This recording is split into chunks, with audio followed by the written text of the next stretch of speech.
Assalamualaikum warahmatullahi taala wabarakatuh. Nama saya Eka Lusanawati, nomor absen 28 dari kelas MPIP. Nah, pada kesempatan kali ini saya akan menjelaskan mengenai perencanaan pelatihan.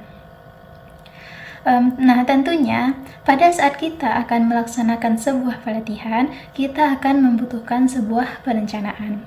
Mengapa hal itu dibutuhkan? Karena pada saat kita melaksanakan sebuah pelatihan, tidak akan pernah lancar ataupun sesuai dengan yang diharapkan ketika kita tidak menggunakan sebuah perencanaan. Nah, apakah kita pernah melakukan sebuah acara ataupun pelatihan tanpa adanya perencanaan? Nah, tentunya tidak ya. Karena apa? Perencanaan itu merupakan suatu hal yang sangat penting dalam menjalankan sebuah acara maupun pelatihan ataupun kegiatan kita yang lainnya. Nah, adapun tahap-tahap yang akan kita lakukan dalam sebuah perencanaan yaitu yang pertama ada analisis kebutuhan pelatihan. Nah, di sini kita harus mengetahui siapa yang akan kita latih dalam pelatihan tersebut.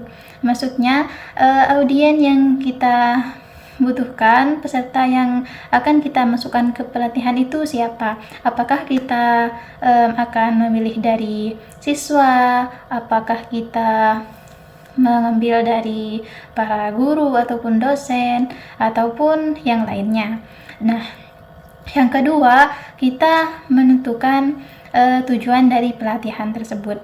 Kita harus menentukan apa sih tujuan dari pelatihan tersebut, untuk apa pelatihan itu diadakan, untuk mendalami hal apa pelatihan itu diadakan, seperti itu.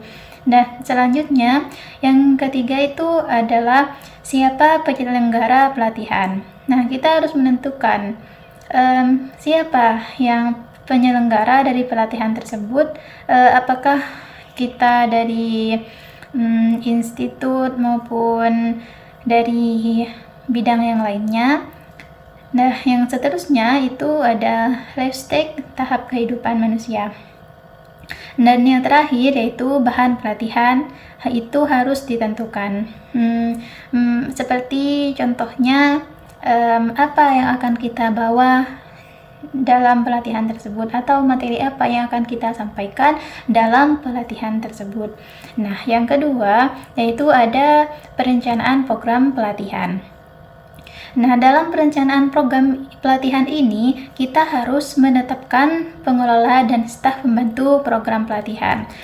Tentunya dalam sebuah pelatihan, dalam acara ataupun hal lainnya itu diperlukan sebuah organisasi lah, begitu. Karena ketika kita melakukan satu hal itu sendiri, tidak mungkin akan terselesaikan atau sempurna. Seperti contohnya, kita mengadakan pelatihan dan kita itu tidak punya staf pembantu, maka kita itu akan repot sendiri, begitu bahasanya. Dan juga ketika suatu tugas itu tidak maksimal dilakukan, maka itu akan merusak ataupun tidak akan membuat acara itu terlaksana dengan lancar. Nah, seterusnya kita akan menetapkan tujuan pelatihan. Nah, seperti yang sudah tadi saya bicarakan, tujuan dari pelatihan ini harus kita ketahui terlebih dahulu sebelum melaksanakan sebuah pelatihan. Karena apa? Ketika kita mengerjakan sesuatu, maka kita itu harus mengetahui apa yang akan kita tuju dalam hal tersebut. Seterusnya, kita akan menetapkan bahan ajar pelatihan. Bahan ajar ini sangatlah penting dalam sebuah pelatihan, karena ini akan membantu pemateri ataupun sebuah organisasi dalam pelatihan tersebut untuk menentukan bahan yang akan kita sampaikan kepada peserta atau audien kita dalam pelatihan. Nah, yang seterusnya kita harus menetapkan metode-metode yang akan digunakan, dan yang terakhir itu menetapkan alat bantu pelatihan. Dalam sebuah pelatihan kita akan membutuhkan alat bantu pelatihan seperti misalnya laptop dan proyektor ataupun mikrofon yang akan kita gunakan saat menyampaikan materi dalam sebuah pelatihan. Dan seterusnya itu penyusunan bahan pelatihan. Tentunya dalam sebuah pelatihan kita harus menyusun bahan pelatihan seperti buku atau referensi yang akan kita gunakan saat menyampaikan materi tersebut.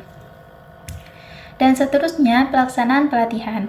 Nah, dalam pelaksanaan pelatihan di sini kita harus memikirkan dan merencanakan apakah pelatihan itu bisa dilakukan dengan lancar. Pelatihan dapat dilakukan secara lancar itu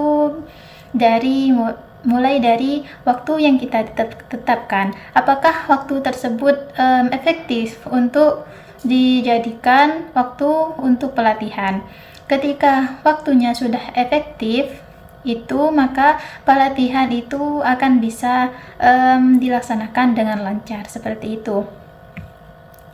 Nah, seterusnya maka kita dapat menyimpulkan bahwa perencanaan program pelatihan itu sangat memerlukan kecermatan.